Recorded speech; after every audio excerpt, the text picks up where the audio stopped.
Chào mừng quý vị và các bạn đã đến với kênh Giác Ngộ Cuộc Sống. Thưa quý vị, hôm nay chúng ta sẽ cùng tìm hiểu về một chủ đề: tuổi già có 5 thứ không nên thừa và 6 điều không thể thiếu.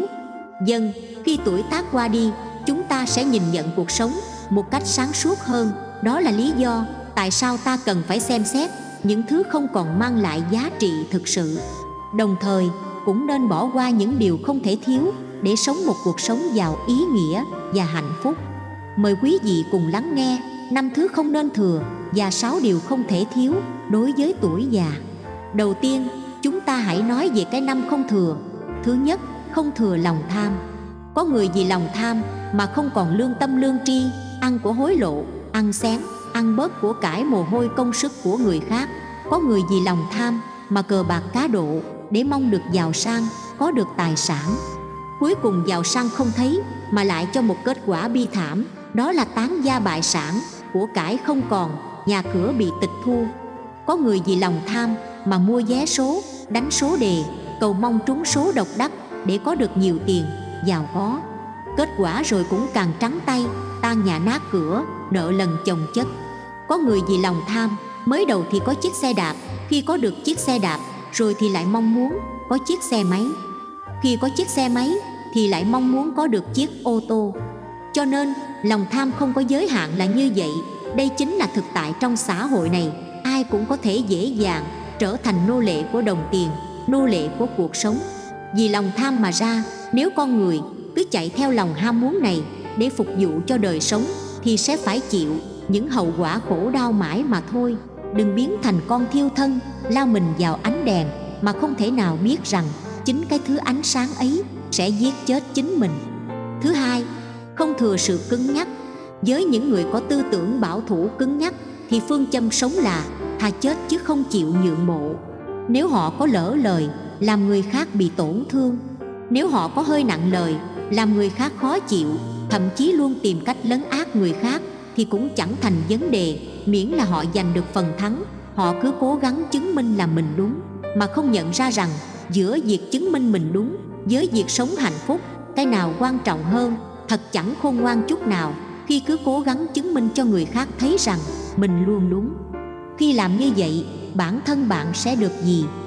Bạn có thể đúng, nhưng kết quả là ngày càng cô độc, thiếu vắng tình yêu thương, hay ít nhất nó cũng làm cho bạn ít cảm thấy hạnh phúc hơn.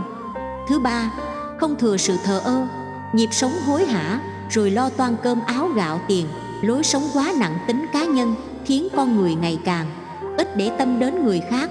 Có nhiều người thấy không cần giúp ai cả, và lâu dần cũng hình thành tâm lý sống chỉ biết mình. Vô cảm nó giống như căn bệnh ung thư tâm hồn. Vậy khiến sự tử tế, sự nhân văn cạn kiệt đi. Một nhà văn Nga đã từng nói, nơi lạnh giá nhất không phải là Bắc Cực, mà là nơi không có tình yêu thương. Vì thế, chỉ khi có tình yêu thương, lòng trắc ẩn với mọi người, dù là người thân hay người xa lạ gặp khó khăn, gặp sự cố, mới có thể làm ấm nóng cảm xúc. Bạn sống thờ ơ, vô cảm với người khác, rồi cũng có ngày bạn sẽ phải gánh chịu sự ghẻ lạnh của người đời. Thứ tư, không thừa sự đố kỵ. Có câu nói, trong 7 tội lỗi chết người, chỉ có lòng đố kỵ là không vui chút nào. Sự đố kỵ đầu tiên khởi phát khi nhìn tài sản của người khác. Bất chấp sự thật rằng đó là thứ thuộc quyền sở hữu của người khác, thì nó vẫn khiến con người ta ganh tị. Chúng ta thấy điều này lặp đi lặp lại trước mắt mình mỗi ngày. Giờ bạn hãy thử chia một quả táo thành 2 nửa. Nửa của người khác lúc nào trông cũng có vẻ to hơn, ngon hơn nửa của chúng ta, dù sự thực 2 phần bằng nhau và như nhau. Ví như việc bạn từng có một chiếc áo cũ không mặc nữa, bạn đem cho một người đồng nghiệp nghèo khổ, với anh ấy thì đó lại là chiếc áo tốt nhất. Rồi lần đầu tiên khi bạn trông thấy anh ta mặc chiếc áo mới này trước mặt mình, bạn đã rất ngạc nhiên trước vẻ đẹp lộng lẫy của nó. Rồi bạn tự trách, không hiểu sao mình lại đem cho nó. Chính việc người khác sở hữu nó đã tác động đến suy nghĩ của bạn. Rõ ràng bằng tâm lý so sánh, chúng ta luôn thấy đồ của người khác đẹp hơn đồ của mình. Vì vậy chúng ta nên thấy một sự thật rằng bất cứ ai cũng có thể trở thành đối tượng để sự đố kỵ nhắm vào. Cuối cùng, dù chúng ta giàu có hay nghèo khó, dù tài giỏi hay kém cỏi, đều sẽ bất hạnh như nhau. Bởi kẻ bất hạnh chính là kẻ đố kỵ. Đó là thứ thuốc độc giết chết chính tâm hồn họ. Thay vì làm kẻ khác bất hạnh như họ thầm mong. Thứ năm, không thừa sự khổ đau. Người ta vẫn thường hay nói nghèo là khổ, chứ ít ai nói giàu là khổ cả. Thực ra thì người nghèo cũng có cái khổ của người nghèo, mà người giàu thì cũng có cái khổ của người giàu. Người nghèo vì không chấp nhận cái nghèo, oán ghét cái nghèo, muốn giàu mà không được, cho nên họ lại khổ. Người giàu lại muốn giàu thêm do lòng tham lam. Nhưng khi giàu có rồi thì lại lo sợ đủ mọi thứ. Sợ mất mát hao hụt, sợ trộm cắp rình rập, sợ bị phá sản, sợ người khác lợi dụng, nên cũng lại khổ tâm.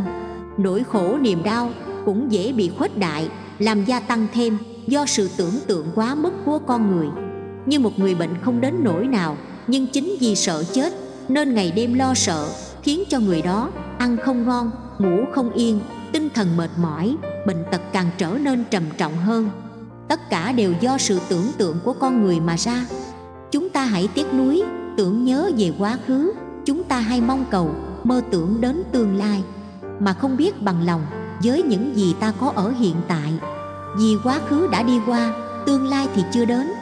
Vậy mà ta cứ tiếc nuối và hy vọng, cho nên mãi khổ. Sướng khổ nhiều hay ít là do tâm, tức là sự khổ về mặt tinh thần. Thế mới nói có rất nhiều loại khổ đau, nhưng chúng xuất hiện và tồn tại lâu hay qua mau là do sự tham ái và chấp ngã mà ra. Càng chấp ngã nặng nề thì càng tham ái và bám víu vào đó mà có nhiều nỗi khổ, niềm đau mà thôi. Tiếp đến hãy nói về 6 điều không thể thiếu. Thứ nhất là sự tôn trọng. Cổ nhân có câu nói, thương người thì người thương lại mình, kính người thì người kính lại mình khi kết giao với người khác. Nếu có thể hiểu và tôn trọng thì sẽ được họ hiểu và tôn trọng lại gấp nhiều lần. Thế nên biết nhìn nhận lại bản thân mình là biết tôn trọng người khác. Một người không biết tự nhìn nhận lại bản thân, rất nhiều khi sẽ vô tình làm tổn thương người khác. Trong giao tiếp sinh hoạt hàng ngày, mỗi người chúng ta khi gặp vấn đề nên tự nhìn lại sai sót của bản thân để kịp thời biết sửa sai và xin lỗi. Chúng ta nên học cổ nhân, tự vấn bản thân, hôm nay mình có nổi giận với ai đó không? Lời nói cử chỉ của mình hôm nay có làm tổn hại tới ai đó không? Mình có biểu hiện nào không tôn trọng người khác hay không? Như thế vừa có thể hoàn thiện bản thân, lại vừa được người khác tôn trọng. Thứ hai, sự thích ứng trong cuộc sống. Khi còn trẻ, bạn khí thế ngút trời, có thể đi khắp núi sông, tung tăng bay nhảy, cười kiêu hãnh khắp mọi nơi. Nhưng khi về già lại trở nên uể oải, bước đi nặng nề, cơ thể thì bệ sạc, mảnh khảnh yếu hơn, có thể còn phải cầm gậy chống lại, thậm chí ngồi xe lăn. Từ người tóc xanh trở thành người tóc trắng, bạc trắng cả đầu, khuôn mặt đầy những nếp nhăn âu lo. Nhưng sinh lão bệnh tử, tuổi già không ai có thể trốn tránh. Một doanh nhân đã từng nói, nguyên bản thân giống như rượu vang đỏ, cả ngày càng êm dịu, hương thơm nồng nàn quyến rũ. Hãy mở lòng với mọi thứ xung quanh, buông bỏ những điều nên buông bỏ, sống cuộc sống cởi mở và vui vẻ. Làm được như vậy thì ắt tuyệt vời biết bao. Do vậy, con người khi về già cần cuộc sống một cách sâu sắc, thấu tình, đạt lý, cần trở nên điềm đạm, ngày một tốt hơn. Đến lúc này, bạn đã trải qua bao nhiêu thăng trầm của cuộc đời, nên cứ an nhiên mà sống. Mặc kệ cuộc sống có bao nhiêu khó khăn thì cũng chẳng sao cả. Thứ ba, sự biết ơn. Cuộc sống là những chuỗi ngày tương tác với nhau. Chúng ta sống trong thế giới này và tận hưởng những món quà từ nhiều phía. Vậy nên, thay vì phàn nàn mỗi sáng phải tưới hoa, thì hãy cảm ơn cuộc sống đã mang lại cho bạn những khóm hoa muôn hương sắc. Thay vì cứ kêu ca trời nóng hoặc trời lạnh, ẩm ướt mưa nhiều hay khô nóng, bạn hãy biết ơn cuộc đời đã mang cho bạn ánh nắng mặt trời, rồi mưa tuyết, rồi những vẻ đẹp của thiên nhiên, những thảm cỏ xanh, những tán cây rợp mát, hay sự hiện diện của các loài chim muông. Ai đó đã từng nói, tất cả những người hạnh phúc đều mang trong mình lòng biết ơn, mà người bạc bẽo thường không thể được vui. Vì thế, mỗi giây phút bạn đều có thể chọn để biết ơn.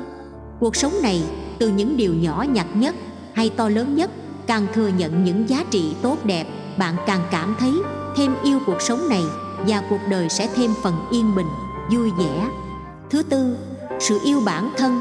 Khi đến tuổi già, bạn sẽ sống một cuộc sống ra sao? Một ngày nọ, khi đang đi dạo trên phố, tôi bắt gặp một bà lão khoảng ngoài 60 tuổi, tóc xoăn chải chuốt tỉ mỉ, choàng một chiếc khăn lụa, đeo một chiếc túi xách, dáng người thẳng ung dung. Kèm theo đó là sự thanh tao mà thời gian hay tuổi tác cũng không thể nhấn chìm được, mà nhẹ nhàng bước tới, chưa ghế gật bên, đeo thêm cặp kính lão, từ trong túi lấy ra một cuốn sách, một mình ngồi đó lặng lẽ xem. Khoảnh khắc đó, tôi nhận ra rằng khi mình già đi, đây chính là gián điệp và thần thái mà mình mong muốn. Chúng ta thì luôn cho rằng thời gian còn dài, luôn còn cơ hội để có thể trở thành tốt hơn. Xuân hạ thu đông, thời gian cứ vậy trôi qua, chúng ta lại vô tình rơi vào những khủng hoảng vô hình của tương lai. Nhớ kỹ, đừng bao giờ phiền não, không biết lúc già đi rồi mình sẽ ra sao. Khi mà mình già đi, bạn nhất định vẫn sẽ phải rất đáng yêu. Giả sử khi bạn già đi 10 tuổi, người xung quanh cũng sẽ già đi 10 tuổi, thế giới cũng sẽ già đi 10 tuổi. Mọi thứ đều giống nhau ở mặt quy luật.